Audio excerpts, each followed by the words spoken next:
Bonjour à tous. Elle tenait un grand raout mondialiste en Afrique à Dakar.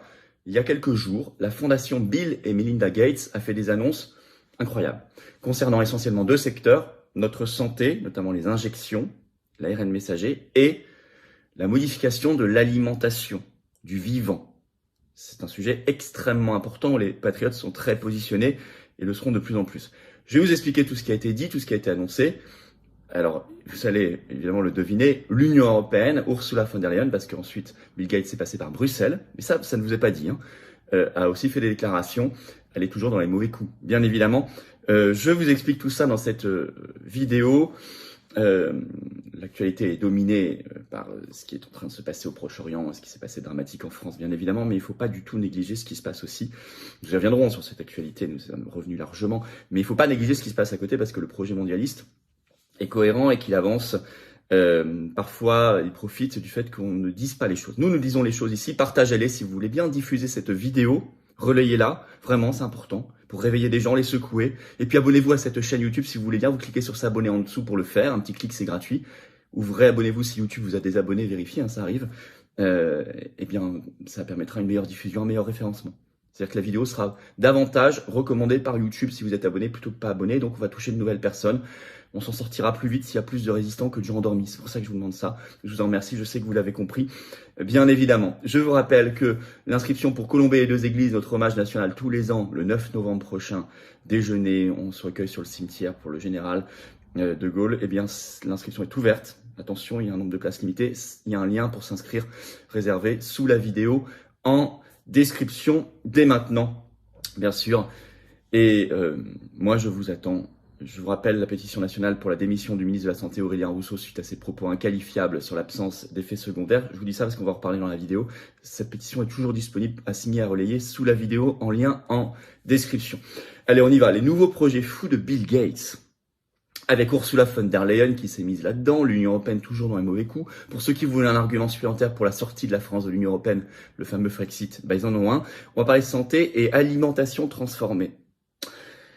Alors d'abord, dans quel contexte? C'était la grande réunion annuelle de ce qu'ils appellent les Grand Challenges. Alors là, c'était les Grand Challenges 2023, donc organisé par la fondation Bill et Melinda Gates. Cette année, c'était au Sénégal, à Dakar, entre le 9 et le 11 octobre 2023, donc c'est tout récent. C'est la première fois que ça se tient en Afrique de l'Ouest. Ce n'est pas anodin parce qu'il cible énormément les populations africaines, je vais vous expliquer.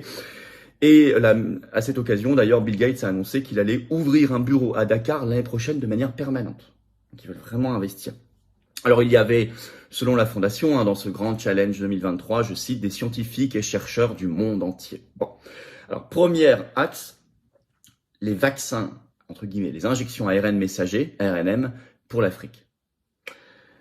Là, on le sait par la grande agence de presse AP, Associated Press, qui a fait une grande dépêche sur cela le 9 octobre. Le titre, la fondation Gates annonce un effort de 40 millions de dollars pour aider à développer des vaccins ARNM en Afrique dans les années à venir. Bon. Alors, je cite toujours, elle aidera plusieurs fabricants africains à produire de nouveaux vaccins ARNM sur le continent. Je vais vous lire ce qu'a dit Bill Gates dans un extrait de cette dépêche, je cite. Que ce soit pour les maladies locales en Afrique, comme la vallée du Rift, ou pour les maladies mondiales, comme la tuberculose, l'ARNM semble être une approche très prometteuse, a déclaré Bill Gates à l'AP, Associated Press, dimanche, après avoir visité l'une des installations impliquées, l'Institut Pasteur à Dakar, au Sénégal. Et cela nous permet donc d'apporter beaucoup de capacités africaines pour travailler sur ces injections, et cela sera mis à l'échelle. Alors, est-ce que l'Afrique est demandeuse? Ça répond à une demande, etc. Quand on regarde les taux d'injection des populations africaines, qui sont les plus faibles du monde, non. Et pourtant, la mortalité Covid-19 est très inférieure à chez nous. Alors, il y a un effet d'âge, bien sûr, ils ont beaucoup plus de jeunes, il faut en tenir compte, il faut corriger par ça, mais même quand on corrige l'effet d'âge, l'effet pyramide des âges, leur mortalité est très basse et très inférieure. Et ils n'ont pas été demandeurs. Donc on fait encore, c'est une approche par ailleurs très paternaliste, cette histoire. Très intéressée, très machiavélique, mais en plus très paternaliste pour l'Afrique. Alors qu'en plus, ça intervient à un moment où le scandale planétaire sur les effets indésirables, les effets secondaires, prend de l'ampleur dans le monde entier. Je vous rappelais cette pétition nationale pour la démission du ministre de la Santé français Aurélien Rousseau, qui est en lien sous la vidéo en description à signer, à relayer. C'est pas pour rien, c'est parce que ce débat a pris ces derniers jours une ampleur particulière en France. Mais c'est pareil en Allemagne, c'est pareil aux États-Unis, c'est pareil au Royaume-Uni, c'est pareil au Japon, c'est pareil dans beaucoup de pays, en Australie, etc., etc. Bon, en Afrique du Sud, bien sûr. Deuxième chose à noter, l'Union européenne s'en mêle. Sur le même sujet, alors là vous avez un tweet, elle met même une photo où elle est là à côté de Bill Gates. Ursula von der Leyen, la présidente de la Commission européenne, tweet le 11 octobre. C'est toujours en ligne, hein.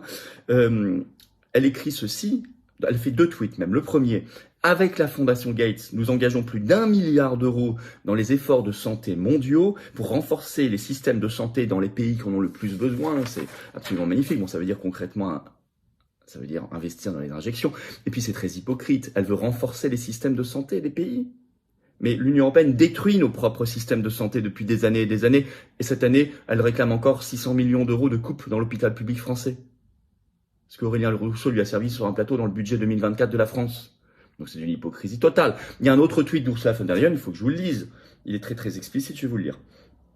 Chaque continent devrait être en mesure, écrit-elle, de produire les vaccins et médicaments dont il a besoin. C'est pourquoi Global Gateway, j'y reviens, investit dans la production mondiale de vaccins, crucial pour l'équité en santé mondiale et pour vaincre les menaces. Et voilà. Alors, après, fait des remerciements. Bon. Global Gateway, le site, qu'est-ce que c'est? J'ai regardé la fiche Wikipédia, hein, c'est une initiative de l'Union européenne. Alors Wikipédia a dit ça a été créé en plein Covid-19, ça a été créé très officiellement le 1er décembre 2021, donc on est vraiment en plein au plus haut du délire covidiste, 1er décembre 2021, créé par l'Union européenne. C'est un projet, je cite, présenté par Ursula von der Leyen pour développer des connexions fiables et durables en faveur de la population mondiale et de la planète. Sortez là aussi les violons. C'est le pendant, est-il écrit, du programme américain, écoutez bien, programme américain qui a été annoncé en juin 2021, donc aussi en plein Covid, qui s'appelle Build Back Better World. C'est-à-dire, on va reconstruire un monde meilleur. Ça, vous savez que c'est le mantra de tous les mondialistes, hein. Build Back Better, reconstruire. Donc là, pour l'Union européenne, il s'appelle Global Gateway, en anglais bien sûr, en américain. Ça a pour but, je cite, de mobiliser jusqu'à 300 milliards de dollars d'investissements publics et privés entre 2021 et 2027, dont 150 milliards d'euros pour l'Afrique. Et donc, pourquoi Ursula a tweeté là-dessus? Parce que Bill Gates était à Bruxelles 11 et 12 octobre, et la presse belge, comme par exemple 7sur7.be, qui est un site d'information belge, ce 12 octobre fait un article. La Belgique et la fondation Bill et Melinda Gates renouvellent leur coopération pour la santé en Afrique. Je vais vous lire le petit chapeau, vous allez comprendre. Le gouvernement belge, représenté par la ministre de la Coopération au Développement Caroline Genèse, et la fondation Bill et Melinda Gates ont renouvelé à Bruxelles leur partenariat en signant un nouveau protocole d'accord. Celui-ci se concentre sur le renforcement des systèmes de santé nationaux garantissant que les populations des pays à revenus faibles et intermédiaires disposent d'un accès plus équitable aux soins et produits qui protègent leur santé et améliorent leur qualité de vie. Aux soins et produits qui améliorent leur santé, vous savez de quels produits il parle. Donc ça, c'est un axe très important, très imbriqué dans l'Union européenne. Mais il y a le deuxième axe, l'alimentation. Et ça, il va falloir qu'on en parle de plus en plus, c'est un sujet extrêmement important, c'est la modification et la privatisation totale du vivant, la nouvelle génération d'OGM. Alors là, ils en ont beaucoup parlé lors de l'événement Grand Challenge 2023 à Dakar, par la Fondation Gates, et ils ont fait tout un article qui est sur le site, vous pouvez aller le voir, c'est en anglais assez long, mais je vais vous en parler. Et sur le site de la Fondation Gates, ce 12 octobre, il a été publié, il est signé de Roger Voris, qui est le président croissance mondiale et opportunité au sein de la Fondation Bill et Melinda Gates. Et alors, il écrit ceci dès le début. L'innovation agricole et l'amélioration de la nutrition sont nécessaires pour un monde soumis à des contraintes climatiques. Donc tout de suite, on vous le place dans le récit climatiste, les grandes peurs millénaristes climatistes. Et il est écrit, pour activer la peur, nous devons agir de toute urgence et nous devons être audacieux. Alors il y a plusieurs axes. 1. Des cultures naturellement intelligentes et nutritives pour le climat. On ne sait même pas très bien ce que ça veut dire. Mais je vais vous lire un petit extrait sous ce chapitre. Nous soutenons, est-il écrit dans la Fondation Gates, le travail du CJIAR, le plus grand réseau mondial d'innovation agricole au monde, et d'autres pour développer des variétés améliorées de toutes ces cultures. Des variétés améliorées. Par exemple, des investissements importants dans une initiative dirigée par l'Afrique. On fournit de nouvelles variétés de manioc résistantes aux maladies, de nouvelles variétés de patates douces à chair orange, profitant à des millions de personnes dans 17 pays africains de 3 manières importantes. Naturellement riches en vitamine A, elles poussent bien dans des conditions chaudes et sèches et elles génèrent de nouvelles opportunités de revenus pour les agriculteurs locaux et les transformateurs alimentaires. Bon, c'est pas écrit explicitement, mais vous le savez, il suffit de se renseigner sur le sujet, ce sont évidemment totalement des OGM, produits notamment par ex-Monsanto, rachetés par Bayer. La Fondation Gates, c'est très proche de Bayer. Je vais vous donner un autre. Je vous expliquerai tout ça. Il y a un très gros reportage documentaire sur la Fondation Gates et les OGM sur Arte. Plein de scandales. Je vous le dis juste après. Mais ça, c'est le premier axe qu'ils veulent développer maintenant. Deuxièmement, une production d'élevage à petite échelle, plus résiliente et à faible émission. Toujours émission, climat, etc. Alors, je vous lis le deuxième extrait. Les experts du bétail travaillent avec les petits producteurs de produits laitiers et de volailles pour identifier les races indigènes résistantes et résilientes et les aliments résilients afin de les aider à augmenter durablement la production à mesure que les températures augmentent. De même, l'aquaculture à petite échelle offre des possibilités de lutter contre la malnutrition et d'élargir les possibilités économiques. Le World Fish Center du GCAR forme les pisciculteurs du Bangladesh à la culture d'un type amélioré de roux, une espèce indigène de carpe qui pousse plus vite, pèse plus et regorge de micronutriments. Là, sur les poissons et l'élevage OGM. Ensuite, là, ça peut être potentiellement vraiment problématique, la nutrition maternelle et infantile. Dernier extrait que je vous lis de cet article, c'est important. Écoutez bien. Nous travaillons sur un certain nombre de fronts pour atteindre les mères et les enfants, avec une meilleure nutrition dans les premières années critiques de la vie d'un enfant. Par exemple, nous finançons le développement de nouveaux aliments thérapeutiques prêts à l'emploi pour les nourrissons et les jeunes enfants. Ces pâtes riches en nutriments sont abordables, peuvent être d'origine locale et sont basées sur la science du microbiome de pointe pour s'assurer que les enfants reçoivent et retiennent les nutriments essentiels qui soutiennent le développement du corps et du cerveau. Nous soutenons également la création et le déploiement à grande échelle de suppléments nutritionnels pour aider les femmes à éviter l'anémie, à avoir des grossesses saines et à s'assurer que leurs bébés reçoivent leurs nutriments dont ils ont besoin pour grandir. Encore une fois, c'est plein de bons sentiments, hein, attention. Hein.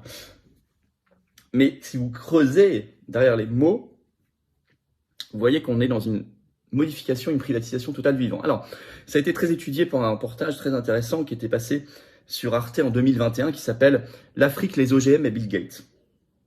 Vous pouvez le retrouver. Hein. Je vais vous lire deux petits extraits, c'est sur le site d'Arte toujours. D'abord le contexte. Dans la campagne ougandaise, donc en Ouganda, une plantation de maïs OGM, financée par le fils du milliardaire Buffett, Warren Buffett, la fondation Melinda et Bill Gates et la société Monsanto, propriété du géant de l'agrochimie Bayer, est tenue à l'abri des curieux par un dispositif de haute surveillance. Ces dernières années, les cultures de plantes génétiquement modifiées se développent en toute discrétion en Afrique. Limitées, voire interdites en Europe selon le principe de précaution qui prévaut pour l'instant, mais l'Union européenne veut changer ça, entre parenthèses, on y reviendra. Elles y représentent déjà 3% des surfaces cultivées, soit 4 millions d'hectares. Ça, c'était en 2021. Deuxième extrait, le sous-titre « Sans contrôle ». Menée pendant 3 ans, cette enquête, c'est une enquête de 3 ans, révèle comment la Fondation Gates est devenue le principal fournisseur des expérimentations de génie génétique conduites en Afrique, alimentée en partie par les dividendes de ses investissements dans les multinationales de l'agrobusiness, comme Bayer Monsanto. Sa fondation finance des recherches qui y sont menées sans contrôle, notamment sur les gènes du maïs et du manioc, on en parlait, ainsi que la modification génétique des moustiques. Le documentaire souligne aussi le rôle trouble joué par l'Europe, officiellement intransigeante sur les OGM. Écoutez bien, c'est Arte qui l'écrit. Hein.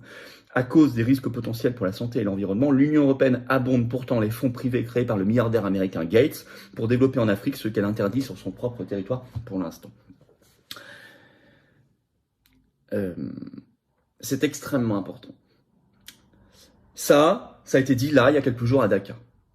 Alors, en conclusion, là, ils agissent sans contrôle, comme dirait Arte, en tout cas sans demander leur avis aux populations concernées, sur la santé et l'alimentation à très grande échelle.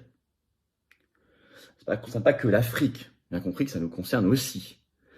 On est très loin, moi je suis très favorable au progrès scientifique, à la recherche scientifique, au partage universel des connaissances. Attention, il n'y a aucun obscurantisme dans cette vidéo, bien au contraire, ça ce sont nos adversaires, nos ennemis qui disent ça, pour essayer de discréditer toute réflexion critique. Non, mais ici on est loin de la recherche scientifique classique. On est dans l'idéologie pure, on est dans le business, puisqu'en même temps que dans les affaires, en même temps que la fondation promeut cela, elle prend des parts dans Bayer Monsanto, ceux qui vont gagner de l'argent avec tout ça. On est dans l'expérimental et le mondialiste. Alors, parce que vous voyez derrière quelque chose de très malthusien, non pas un contrôle de la démographie qui peut se justifier pour des raisons évidentes quand les pays qui sont à très très forte natalité, mais par des programmes naturels, par des choses qui sont respectueuses et qui sont. Alors que là, on a l'impression que c'est beaucoup plus insidieux, beaucoup plus sournois. Vous voyez Alors, on ne peut pas continuer à financer cela via l'Union européenne. à soutenir cela, notamment via l'Union européenne ou par notre silence. Je vous dis le Frexit, bien sûr, parce qu'on est obligé de quitter l'Union européenne, est un axe mondialiste, c'est très proche de la Fondation Gates, c'est évident pour moi qu'il faut quitter l'Union européenne, et pour nous tous, je le crois. Mais il faut arrêter aussi le soutien à tout cela, il faut le dénoncer, clairement. Cette vidéo y participe, partagez-la si vous voulez bien, relayez-la, abonnez-vous à cette chaîne YouTube en cliquant sur s'abonner en dessous, tic-tic c'est gratuit. Plus vous serez abonné, plus elle sera recommandée, plus elle se diffusera. Là, vous aurez fait votre petite action, c'est un petit clic. Vous réabonnez-vous si YouTube vous a des abonnés, grand merci. Et puis, vous pouvez également mettre un commentaire, un pouce en l'air, ça aide beaucoup, hein, ça donne de la force, mais s'abonner, c'est encore plus fort. On se retrouve à Colombey le 9 novembre pour ceux qui viennent. Inscription, hommage au général de Gaulle comme tous les ans. L'inscription est ouverte sous le lien. Il y a un lien sous la vidéo en description. Je vous attends, patriotes. Vraiment, je vous attends. Voulez vous battre contre la privatisation du vivant, pour la santé, la vraie, pour l'humanité, la vraie, pour notre belle France, libre, éternelle, pour nos libertés, justement, notre souveraineté de peuple, contre le mondialisme fou. Mais il faut venir. Voilà, faut venir. On est le plus grand largement mouvement souverainiste de France, présent en métropole, outre-mer, étrangère, et présent partout. Vous pouvez nous rejoindre partout. Adhérez ou réadhérez si votre adhésion n'est plus à jour. Ou adhérez, vous serez bienvenus. Vous serez mis en relation avec des gens qui pensent comme vous à côté de chez vous. On propose des actions. On vous propose des choses. Il faut venir maintenant. Le combat, il est maintenant. Vous le sentez.